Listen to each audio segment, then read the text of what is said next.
Bismillahirrahmanirrahim. Assalamualaikum warahmatullahi wabarakatuh. Perkenalkan, nama saya Muhammad Penjalam dengan NIM 2284110028. Ini saya akan mengajarkan UAS tafsir dakwah. Materi ke-1 itu tentang ayat-ayat keutamaan dakwah.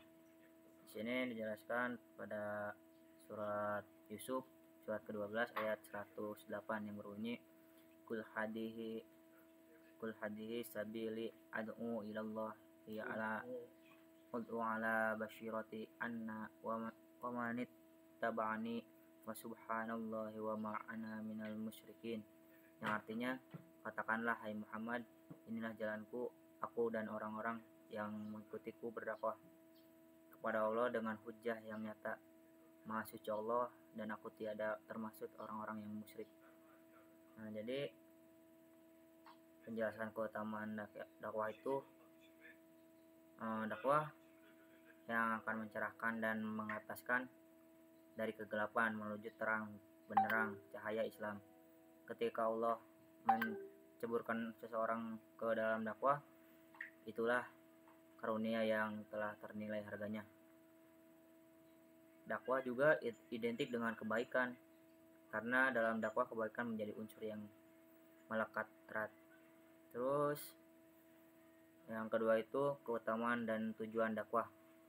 Di sini terdapat pada surat Fussilat ayat 41-33 yang berbunyi wa man ahsanu qaulan mimma da'a ilallahi wa amila sholihan wa qala innani minal muslimin, yang artinya, siapakah yang lebih baik perkataannya daripada orang yang berdakwah atau menyeru kepada Allah mengerjakan amal yang soleh dan berkata sesungguhnya aku termasuk orang-orang yang menyerahkan diri.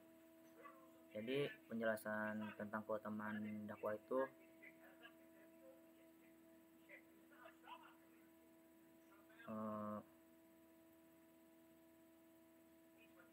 para rasul Shallallahu Alaihi Wasallam adalah orang yang diutus oleh Allah untuk melakukan tugas utama mereka, yakni berdakwah kepada Allah. Keutamaan dakwah terletak pada disandarkannya kerja dakwah ini kepada manusia yang paling utama dan mulia, yakni Rasulullah Shallallahu Alaihi Wasallam dan saudara-saudara beliau para nabi dan rasul alaihi wasallam. Sini tuh tadi katakanlah hai Muhammad, inilah jalanku, aku dan orang-orang yang mengikutiku berdakwah kepada Allah dengan hujjah yang nyata. Maha suci Allah dan aku tidak termasuk orang-orang musyrik. Terus materi yang selanjutnya itu ayat ancaman dakwah. Di sini dijelaskan pada surat An-Nahl ayat 106 yang berbunyi waman kafaro billahi min ba'di imanihi ila man ukriha wa qalbuhu mutmainna bil imani walakin masyaroha bil kufri sadron fa'alaihim adabim minallah walahum adabun adim. Artinya, barang siapa kafir kepada Allah setelah dia beriman, dia mendapatkan kemurkaan Allah, kecuali orang yang dipaksa kafir padahal hatinya tetap tenang dalam beriman. Dalam kurung dia tidak berdosa. Tetapi orang yang melapangkan dadanya untuk kekafiran, maka kemurkaan Allah menimpanya dan mereka akan mendapatkan azab yang besar. Jadi penjelasan tentang ayat ancaman dakwah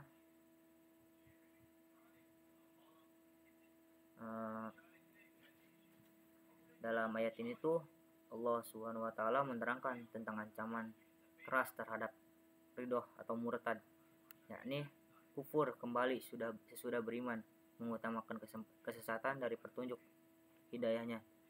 Mereka mendapatkan kemurkaan dan azab Allah, kecuali mereka dalam kondisi terpaksa. Misalnya, mereka menyatakan murtad dengan lidah karena jiwanya terancam, namun hati mereka tetap penuh dengan keimanan kepada Allah Subhanahu wa taala.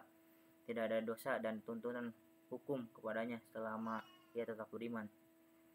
Dan Rasulullah juga pernah bersabda, tidak dicatat amal umatku karena kekeliruan, lupa, dan mereka terpaksa.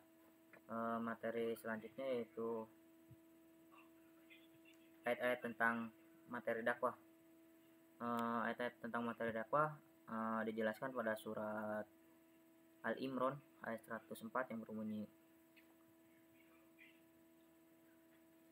wa takum mankum ummatu yad'una ilal khairi wa ya'muruna bil ma'ruf wa yanhauna 'anil munkar wa ulaika humul muflihun. Dan artinya, dan hendaklah di antara kamu ada segerombolan orang yang menyeru kepada kebajikan, menyuruh atau berbuat yang ma'ruf, dan mencegah dari yang mungkar, dan mereka itulah orang-orang yang beruntung.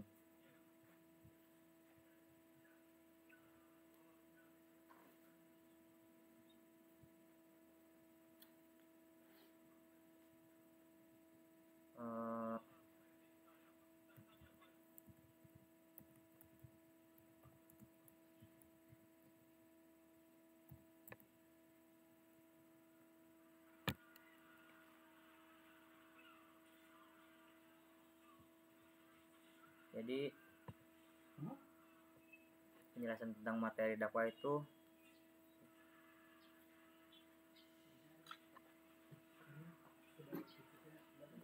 yang dibahas berarti tentang mengajakkan atau sesuatu tentang mengajak kepada kebaikan gitu.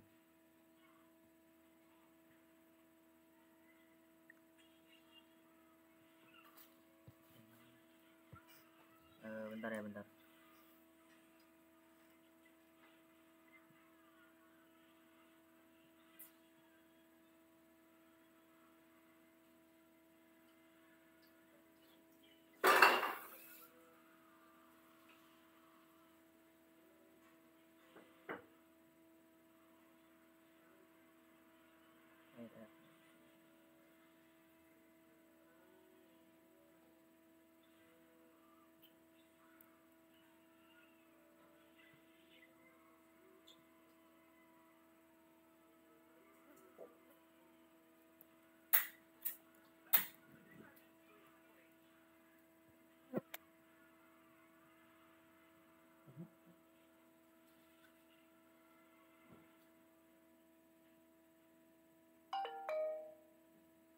Jadi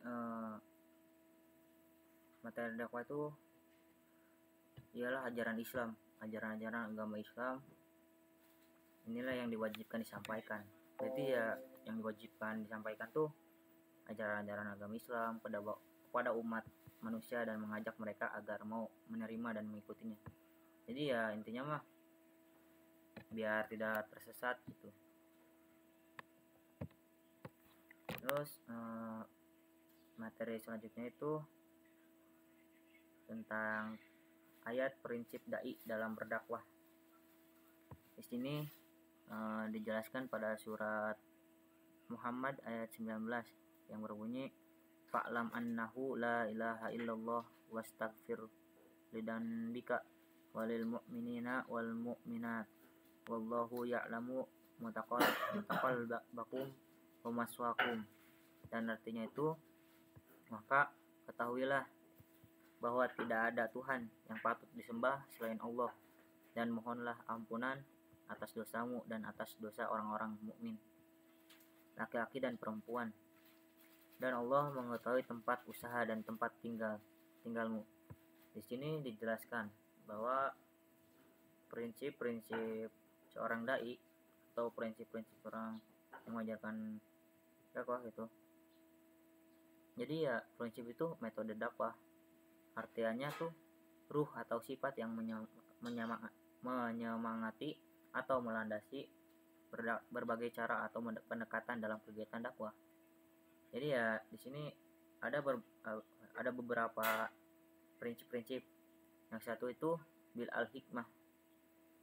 Jadi kata al-hikmah itu mempunyai banyak pengertian dalam beberapa kamus. Kata al-hikmah diartikan al-adil atau keadilan, al-him kesabaran dan ketabahan, al-nubuwah atau kenabian, al-ilmu ilmu pengetahuan, al-Quran falsafah kebijakan pemikiran atau pendapat yang baik, al-haq kebenaran meletakkan sesuatu pada tempatnya. Kebenaran sesuatu mengetahui sesuatu yang paling utama dengan ilmu yang paling utama. Terus yang kedua itu prinsip seorang dai itu mempunyai sifat al-mauizah al-hasanah.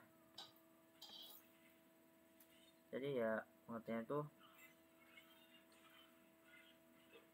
pembelajaran dan nasihat yang baik, berpaling dari perbuatan yang jelek melalui tarhib dan targhib, dorongan atau motivasi, penjelasan gaya bahasa, iya, penjelasan, keterangan, gaya bahasa, terus peringatan, penutupan, contoh teladan, pengarahan dan pencegahan dengan halus.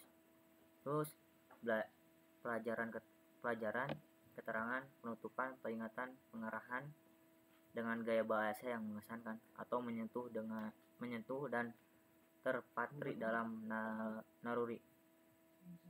Terus prinsipnya itu yang ketiga itu al-mujadalah al-hasanah, merupakan upaya dakwah melalui bantahan.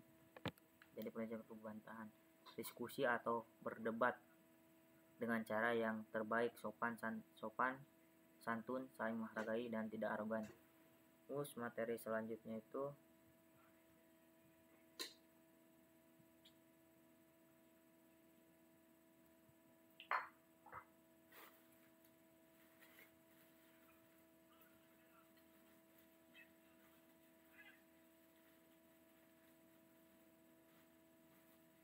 lupa tinggal ayat ancaman dakwah. Dijelaskan pada surat An-Nahl ayat 106. Man kafara billahi min ba'di imanihi illa man ukriha wa qalbuhu mutmanun bil imani walakin man syaraha bil kufri sadran fa'alahim adoban minallah walahum adabun adim, yang artinya barang siapa kafir kepada Allah setelah dia beriman atau dia mendapatkan kemurkaan Allah, kecuali orang yang terpaksa kafir padahal hatinya tetap tenang dalam beriman, dia tidak berdosa. Ya lupa dijelaskan yang ini. Langsung saja ke ayat subjek sasaran dakwah.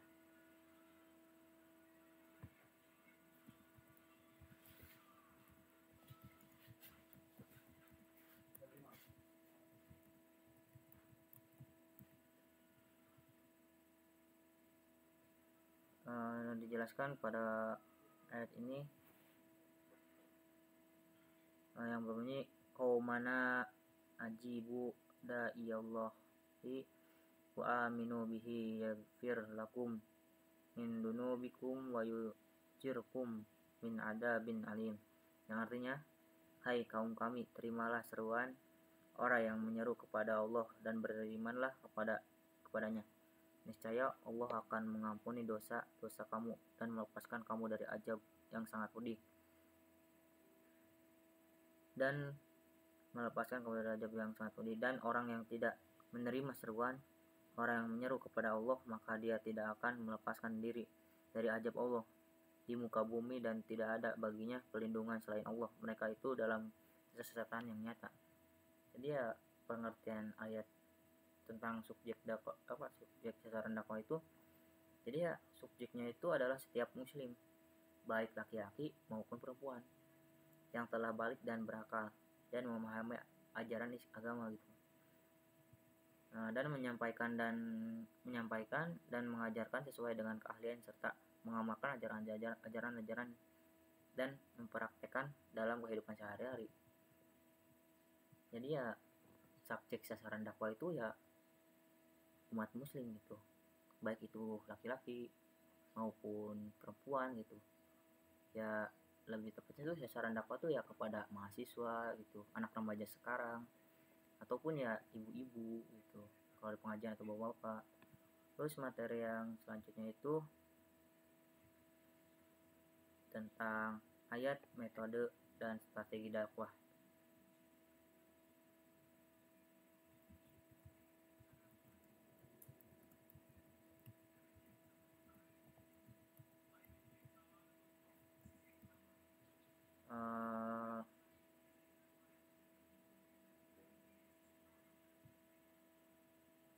Di sini tuh dijelaskan tentu pada surat An-Nahl ayat 125 yang berbunyi ud'u ila sabili rabbika bil hikmati wal mau'idati hasanah wajadilhum billati hiya ahsanu inna rabbaka huwal a'lamu biman dhalla an sabilihi wa huwa a'lamu bil mu'tadin. Yang artinya, serulah manusia kepada jalan Tuhanmu dengan hikmah dan pelajaran yang baik, dan bantahlah mereka dengan cara yang baik. Sesungguhnya Tuhanmu, dialah yang lebih mengetahui tentang siapa yang tersesat dari jalannya, dan dialah yang lebih mengetahui orang-orang yang mendapatkan petunjuk. Jadi di sini dijelaskan bahwa metode dan strategi dakwah itu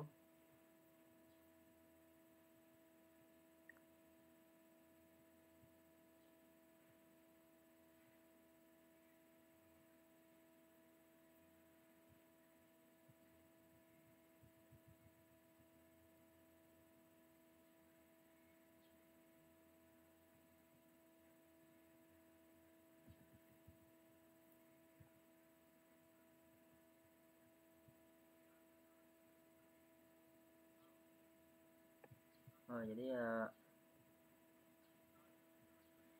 strategi dakwah adalah perencanaan yang berisi rangkaian kegiatan yang didesain untuk mencapai tujuan dakwah tertentu.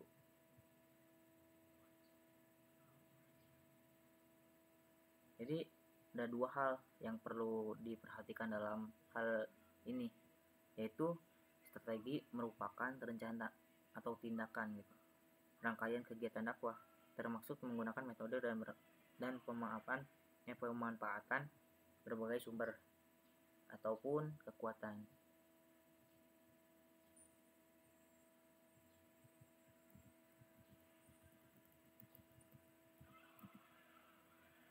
Terus metode dakwah itu untuk mencapai tujuan dakwah atau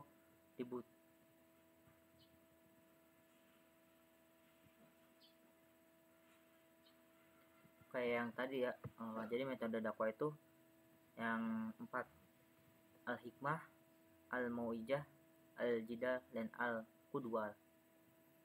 Terus materi selanjutnya yaitu tentang ayat, metode dakwah dan strategi dakwah 2. Dijelaskan di sini dalam surat Ali Imran ayat 104 yang berbunyi takum mankum ummatu yad'una ilal khairi wa ya'muruna bil ma'rufi wa yanhauna 'anil munkar wa ulaika humul muflihun. Dan artinya, hendaklah ada di antara kamu segerombolan orang yang menyeru kepada kebajikan, menyuruh atau berbuat yang ma'ruf, dan mencegah dari yang mungkar. Mereka itulah orang-orang yang beruntung. Terus materi selanjutnya itu tentang ayat terkait konsep dakwah. Di sini dijelaskan pada surat Toha ayat 44 yang berbunyi faqula lahu qaulal layyinan la'allahu yatadakkaru au yahsan. Artinya, maka berbicara kamu berdua kepadanya dengan kata-kata yang lemah lembut, mudah-mudahan ia ingat.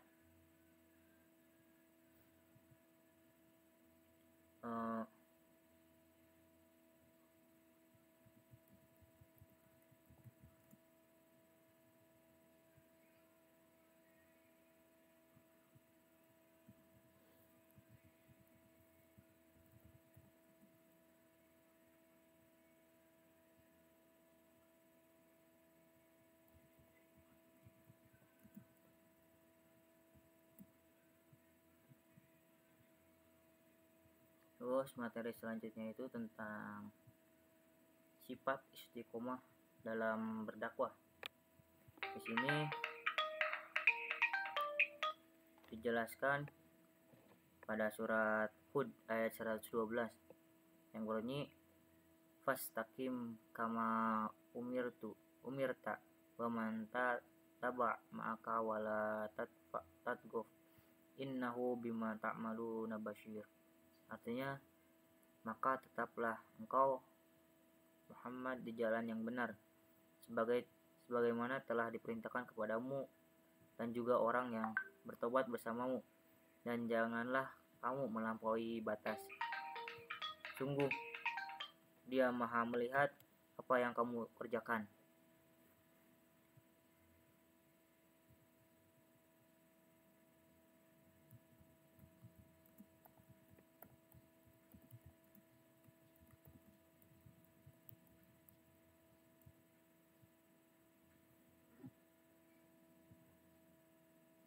Jadi ya, artian tentang istiqomah itu berarti senantiasa mengajak manusia ke arah kebaikan walaupun sukar. Jadi ya, itulah yang dimaksud dengan sikap istiqomah dalam berdakwah. Terus materi selanjutnya itu ayat etika dalam berdakwah, terdapat pada surat Al-Bayyinah ayat kelima yang bunyi wa ma umiru illa liya'budullah muhlisina lahuddin hunafa'a wa yuqimus sholata wa yutuz zakata wa dzalika dinul qayyimah. Artinya, padahal mereka hanya diperintahkan menyembah Allah dengan ikhlas, menaatinya semata-mata karena menjalankan agama, dan juga agar melaksanakan sholat dan menunaikan zakat, dan yang demikian itulah agama yang lurus atau benar.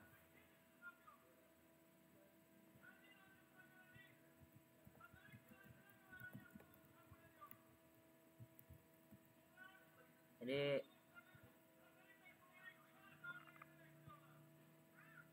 jelaskan ya. Jadi etika berdakwah itu tidak memisahkan antara ucapan dan perbuatan, tidak melakukan toleransi agama, tidak menghina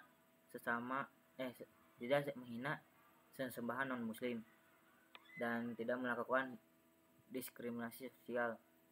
Terus tidak berteman dengan pelaku maksiat dan tidak menyampaikan hal-hal yang tidak diketahui. Terus materi yang selanjutnya itu ayat etika berdakwah 2. Terdapat pada surat surat Al-Imran ayat 159 yang bunyi fabima rahmatim minallah lin ta'lahum walau kunta faddan golido wal qalbi lan faddu min khawlik fa'fu anhum wastaghfir lahum wasawirhum fil amr faida ajam tak fatawakkal 'alallah innallaha yuhibbul muhtawakkil. Artinya, maka berkat rahmat Allah engkau Muhammad berlaku lemah lembut terhadap mereka. Sekiranya engkau bersifat keras dan berhati kasar, tentulah mereka menjauhkan diri dari sekitarmu. Karena itu, maafkanlah mereka dan mohonkanlah ampunan untuk mereka, dan bermusyawarahlah dengan mereka dalam urusan itu. Kemudian, apabila engkau telah membulatkan tekad, maka bertakwalah kepada Allah. Sungguh Allah menciptakan orang yang bertawakal. Mungkin sekian dari saya ya. Mungkin ada salah kata atau salah tentang penjelasan tentang materi, mohon dimaafkan. Sekian dari saya. Wassalamualaikum warahmatullahi wabarakatuh.